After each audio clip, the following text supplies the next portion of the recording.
sometimes they hate you so much. The hate is so strong, it runs so deep that they would recruit others to come against you because they need somebody to talk about you. They need somebody to gossip against you with. They're so afraid, they're so insecure because of your sheer existence that they are going to get people to come against you, okay? But these people, those alliances are going to collapse. They will be broken because these people will see that it will cost them so much to come against you. They were just recruited and on this hate train. But it will collapse because they're going to start paying for it. It's going to cost them their lives. And once they see it, they're going to just leave those alliances and not talk to the people who have recruited them to come against you. And those who hated you, who are so insecure, who hated you so much, and started talking about you and started trying to make sure that you are losing opportunities, trying to make sure that people hate you, recruiting so many different people to hate you, trying to make sure that you are not successful, doing divination and witchcraft against you. These people, they're going to be left on their own. And they're going to have to face the music because you are covered by God. When God covers you, God loves you, he's not going to allow people to be successful in their hate of you. So although they team up against you, just know that those alliances will be broken.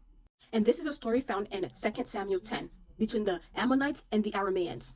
So the Ammonites started a war with David when all David was doing was trying to show him kindness. The king of the Ammonites now, Hanun. He was trying to show him kindness for the sake of his father who showed David kindness. But he took that kindness with his bad counselors. He took that kindness and he turned it into shame and embarrassment. And instead of apologizing to what he did to the delegation that David sent to him, he ended up hiring 20,000 Aramean foot soldiers and then 1,000 men from the king of Maacah and 12,000 men from Tob. He hired men from 3 different nations to come against David, to team up against David. And he knew that they were going to side with him because the Arameans were already subdued by David back in 2 Samuel 8.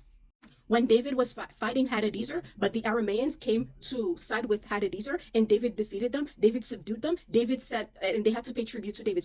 So now they are a subdued nation and David is in control of them. So now the Arameans, they're taking this as an opportunity to come against David because David has been in control of them. Even Hadadezer, who David had subdued back in 2 Samuel 8, is now coming against David. And so their strategy was the Ammonites were going to defend the city walls while the Arameans were out in the country. They assumed that the Israelites would either come against the Arameans or against the Ammonites, not both. So if the Israelites came against the Ammonites, then the Arameans would strike the Israelites in their backs and then vice versa. But Joab's counter move with his brother Abishai, Joab was the general in David's army. He went against the Arameans and then he set his brother Abishai against the Ammonites. So they're fighting on 2 different fronts, which was not what the Ammonites and the Arameans expected. They expected the Israelites to come against one of them, not both of the groups. But Joab was not scared. He advanced with his troops to fight the Arameans and then they fled before him. And so when the Ammonites, they saw that the Arameans were fleeing, they also fled before Abishai and they went inside the city. This is not the fight of the Arameans, this is the fight of the Ammonites. So when the Ammonites saw that their hired help were being defeated, they themselves, they fled and they went inside the city. So after they saw that they've been rerouted, they regrouped. And they ended up going to Helam. And David pursued them into Helam. And then it says, when all the kings who were vassals of Hadadezer saw that they had been defeated by Israel, they made peace with the Israelites and became subject to them. They were just revolting. They were already subject to David, but they didn't want to continue to be subdued under David. And so they revolted. And then they saw that they could not defeat David a second time. And so they made peace with the Israelites and they became subject. And then even the Arameans, they were afraid to help the Ammonites anymore.